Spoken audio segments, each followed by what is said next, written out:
More on impact of chemicals on our lives and environment के बारे में बात करते हैं। मज़ीद जो कुछ केमिकल्स के इम्पेक्ट हैं उनके बारे में जानने की कोशिश करते हैं।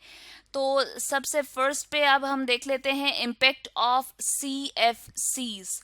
CFCs जो है वो किससे निकला है? ये निकला है क्लोरो फ्लोरोकार्बन्स से, और इस तरह से हम यहाँ पर इसको एब्रीविएटेड फॉर्म में जो है वो यूज़ करते हैं। और सी जो है वो क्लोरो का है, एफ फ्लोरो का है, और ये जो सीज हैं ये कार्बन्स के लिए इस्तेमाल होते हैं। और ये कब जो है वो इसका नाम जो है वो जनरेट किया गया? लेट 1920s के अंदर और अर्ली 1930s के अंदर। बेसिकली इनको इन्वेंट किया गया था, इसकी जो है वो इजाद की गई थी, और इसको ये सोचा जाता था कि ये सेफ ऑल्टरनेटिव्स हैं, यानी कि ऐसे केमिकल्स हैं जो कि सल्फर डाइऑक्साइड और अमोनिया जिनको रेफ्रिजरेंट्स के तौर पे यूज़ किया जाता था उनसे बेहतर हैं।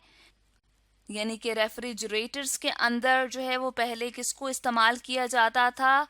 सल्फर डाइऑक्साइड और अमोनिया को। तो यहाँ पर इनका फॉर्मूला अगर लिख दूं तो कैपिटल S कैपिटल O, और यहाँ पर 2 लिखा जाता है सल्फर डाइऑक्साइड के लिए। अमोनिया के लिए कैपिटल N और कैपिटल N और कैपिटल H, और यहाँ पर 3 लिखा जाता है।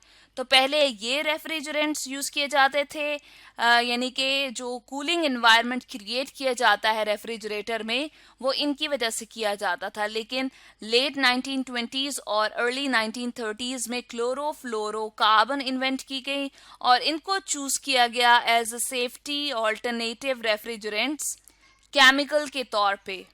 और ये देखा गया कि ये क्या है, ये नॉन टॉक्सिक हैं, यानी कि नुकसानदेह नहीं है।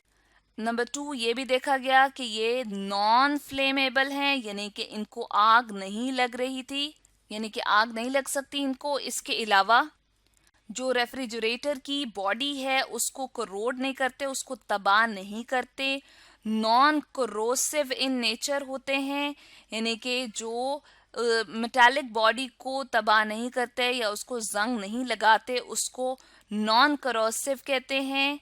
इसके अलावा ये नॉन रिएक्टिव जो थी केमिकल्स थी।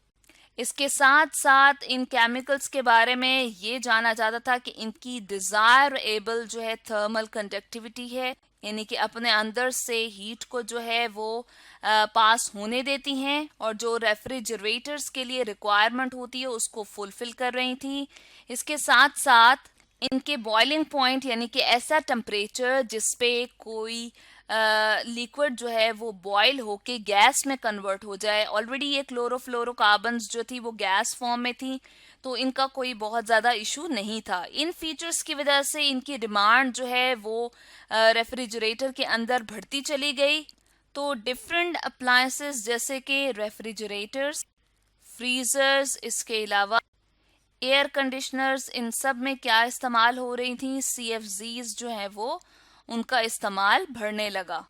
लेकिन इन CFCs को जब रिलीज किया जाता है या इन्वायरमेंट में ये जब शामिल होती हैं तो इनका बहुत नुकसान है। और वो नुकसान क्या है? वो इम्पेक्ट ये है कि ये ओजोन जो कि एक हिफाजती लेयर है हमारी अर्थ के ऊपर, एक तरह से गिलाफ है, उसके अंदर ओजोन की लेयर जो है वो डिप्लीट हो रही है या उसमें कमी वाक़या हो रही है। और ओजोन लेयर जो है वो प्रोटेक्ट करती है हमें किसके अगेंस्ट? हार्मफुल रेडिएशन के अगेंस्ट जो कि सन से आ रही हैं, जैसे कि अल्ट्रा वायलेट रेडिएशंस, जिसको UV रेडिएशन भी कहा जाता है। तो जब ये ज़मीन तक नहीं पहुंचती तो हम हमारी ज़मीन और इसके ऊपर मुख्तलिफ जो सरगर्मियां हो रही हैं वो नुकसान से बच जाती हैं। लेकिन चूंकि इसकी लेयर में कमी वाक़या हो रही है तो अब ये UV रेडिएशंस हमारी ज़मीन तक पहुंच रही हैं और नुकसानदेह हैं हमारी अर्थ के लिए। और जब ओवर एक्सपोजर दिया जाता है UV रेडिएशंस का हमारी स्किन की तरफ, तो स्किन के ऊपर इन रेडिएशंस का बहुत बुरा असर होता है। स्किन कैंसर ये कॉज कर सकती हैं, तो इस तरह से हमारी स्किन के लिए ये बहुत ज़्यादा नुकसानदेह हैं। इसके अलावा बॉडी का जो मुदाफ़ियाती निज़ाम होता है, इम्यून सिस्टम, वो भी इसकी वजह से क्या होता है? अफेक्ट होता है। अब हम मज़ीद देख लेते हैं इम्पैक्ट ऑफ एरोसोल्स के बारे में। एरोसोल्स के इस तरह से स्प्रे कैन्स होते हैं या फिर स्प्रे बॉटल्स होती हैं, डिफरेंट जो परफ्यूम्स वगैरह होते हैं। सॉरी, अगर हम बात करें बॉडी स्प्रेज की तो उसमें आ जाते हैं एरोसोल स्प्रे। इनमें भी मुख्तलिफ केमिकल्स जो हैं वो इस्तेमाल होते हैं। और ये जो स्प्रे कैन्स होते हैं ये क्या होते हैं, सील्ड कंटेनर होते हैं।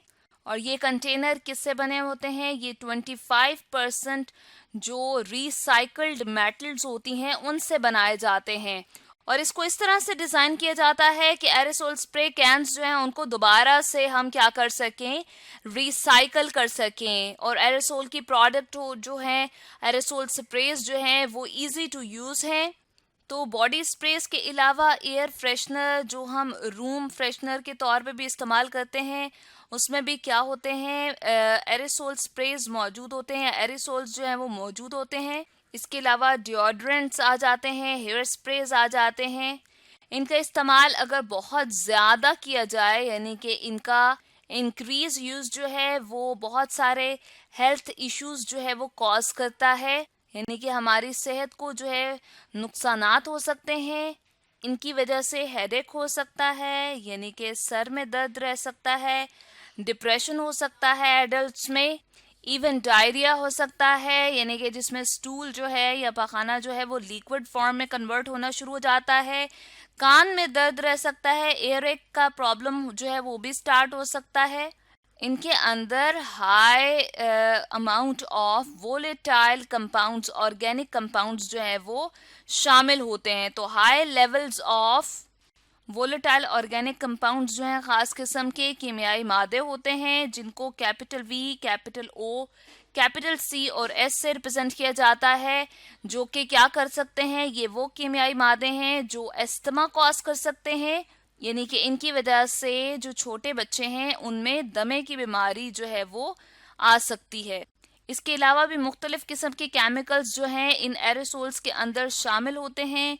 तो आज हमने स्टडी किया है more on impacts of chemicals on our lives and environment के बारे में।